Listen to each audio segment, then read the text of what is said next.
And a tool that some say may be the nemesis of traditional writing, blogging or writing journals on the internet, is fast becoming a career of choice for some. We'll find out how you can earn some cash by gaining virtual popularity. Welcome back to the program. Now, many blogs were started as personal journals used as outlets for people to air their opinions on different topics. But in recent years, the activity has emerged as a career and money-making venture for some. Even then, blogging experts say there are marked differences in the way bloggers in the West and the Asia-Pacific behave. That's right. So her question is, where is the industry heading towards? For answers, we look to Cheo Ming Shen, co-founder of Nuffnang, Asia-Pacific's first online blog advertising community, who is also here with well-known bloggers Wendy Chang from Singapore and Candice DeVille from Australia. Good morning to all of you. Morning, all of you. First of all, congratulations. I heard last night you won some award. I think it was Most Influential Blog, Region's Best Blog, and Most Original Blog Design. Yeah, How do you feel? I was very surprised that I won the best Region's Best Blog because there were no nominees for it. So I was like totally taken by surprise. What do you think was the key factor in having your blog clinch that award? Definitely votes, like from readers. Yeah, because I was like bribing them with certain blogging topics that I'm going to blog about if I win. Well, I guess, when it comes to blogging, it is all about the readers because the more readers you have, the better it is. It means more you can hits, get you can get sponsors online. Ming Shen, let me ask you, because you started this what can we call it? Blog advertising network. Okay, so what is it essentially? Are you trying to get advertisers onto blogs? Is that... Yes, that's the main thing. Basically, Nuffnang.com is an online platform that amalgamates all kinds of bloggers. You could be any size and you can join our network, right? Okay. And we actually match you with advertisers. So we've got 100,000 blogs right now, and so we can spray advertisements across these 100,000 These blogs. are all full-time bloggers? No, you could be like a casual blogger. Some of them are professional bloggers as well. Yeah, so it's a mix. What does it take to be a professional full-time blogger? Candice, I mean, you do this for a living as well? I mean... well, I'm getting there. Yeah. I've been doing it for coming up 2 years, and the goal for me is to make it a full-time professional thing. And I think one of the things that it takes is really dedication and the ability to just keep working crazy hours because you're so passionate about it. But what is it about what you do? I mean, the content of your blog, Super Kawaii Mama, is one of the most popular in Australia, right? How would you credit its success? Well, I think because I try to create content that is really helpful for people, so things that are entertaining and fun, but also have an element of usefulness for them and help them solve problems or give them tips about fashion or advice, so that they keep coming back because they want to be inspired on a daily basis. Wendy, what about yourself? When you started your blog, what was the reason behind it? I've never thought I would earn money from it. It was just like a journal for me, and I thought nobody would read it, so... Well, initially, like 2 people read it. But now it's taking you by surprise because you have quite a following. Yeah, it's like, if you asked me 5 years ago, I would never... But what do you think people are coming back to read? I mean, why do they keep coming back? I think that they're just interested in a different perspective that is a little bit more honest and refreshing in a sense. Because I tend to like just write my opinions and So your approach to writing, your blog entries is sort of no holds barred, right? But do you think, because you have such a following now, when you started out with 2 in the beginning, the awareness of people out there, so many of them reading what you write, has also changed the way you approach your writing in your blog? In a sense, I'm a little bit more wary. Like, whenever I am going to publish something that I think is slightly more controversial nowadays, I will think, I really shouldn't do this. I'm really stupid if I do this, but I hit publish anyway. and then it just comes, and then I'll just go like, oh my god, I'm getting all these nasty comments. And I really shouldn't have published it, but I did, so okay. Well, it's a tough one because I think, in fact, recently in the US, they're implementing a law which says you have to disclose, in a way.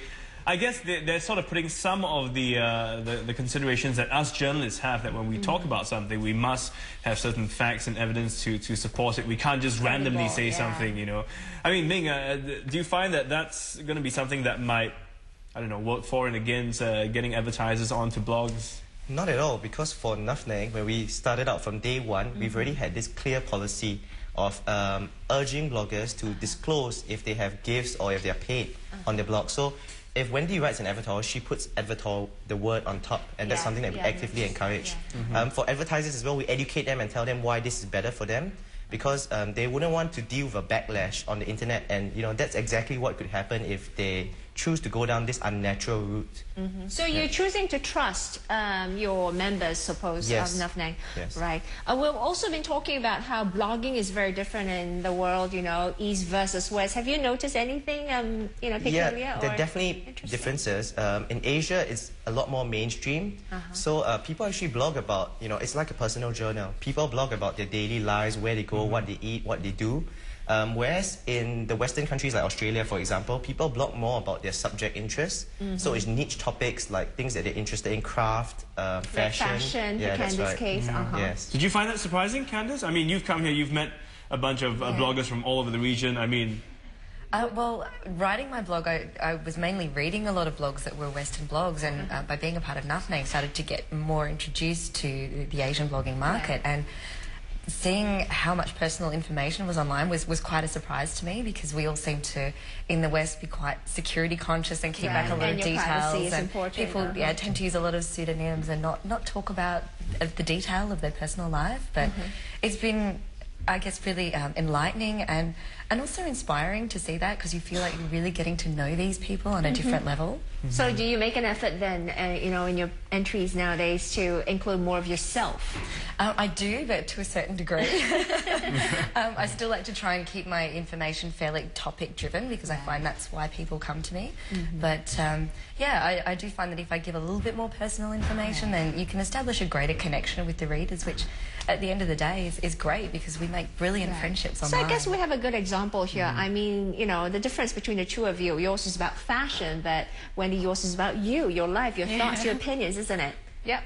Do you find that sometimes it gets a little challenging because you talk so much about yourself? People know so much about you, but you also want to keep some things to yourself. Actually, I'm like one of the least private people I know, so I like to share everything. I like to be able to talk about myself. I guess I'm just very self-centered, Well, there you go. So, sounding just like you would write on the blog, I guess. Yeah. I mean, but it's tough, because I guess in Asian culture, I remember we do a bit of blogging. I write a bit of a blog as well. And when I first told my mum, she's like, "Why do you want to tell people what you're doing?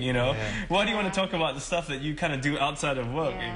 Kind of censor it yourself before you put it out online. Yeah, and it takes that step. Maybe, I don't know, I speak as a person from the older generation, But for young people, Ming, do you find that for the new generation of bloggers also, that there are no qualms about writing, putting everything online? Yeah, I mean, we talk about Facebook, where you can see just about their entire lives being played out. Well, I think that this comes down to a difference in cultures. In Asia, okay, we're actually very, we're not so gregarious, we're more internal when we go out. So the internet presents us a space in which we can actually be more expressive. And so that's why, it's a place where we rebel and we go like, okay, well, here's where I say everything out. But, when we go out, we're more reserved, more quiet. Right. So in Western cultures, that's the other way around, where, they go out, they're going out meeting strangers and they're perfectly fine with that. Irony, isn't it? Yeah, it's an irony. It's interesting. Okay, so it's like a balance, you need some outlets to really, come out and talk about yourself and have your thoughts put forward. Exactly. So do you have a blog as well? Yes, I do. Is that what you do? I blog about, I blog about what I do, the holidays I go for, like mostly my business as well, my entrepreneurial experience. Right. Yeah. Okay. So Wendy, any words of advice for would-be, want-to-be full-time career bloggers? How many hours a day are you blogging? Very little. Oh, oops. Way too little. I think Ming's going to scold me for it also. Would be bloggers, I guess that would depend on whether you are Eastern or Western blogger as well, right? Yeah, so I would advise people to just keep it real.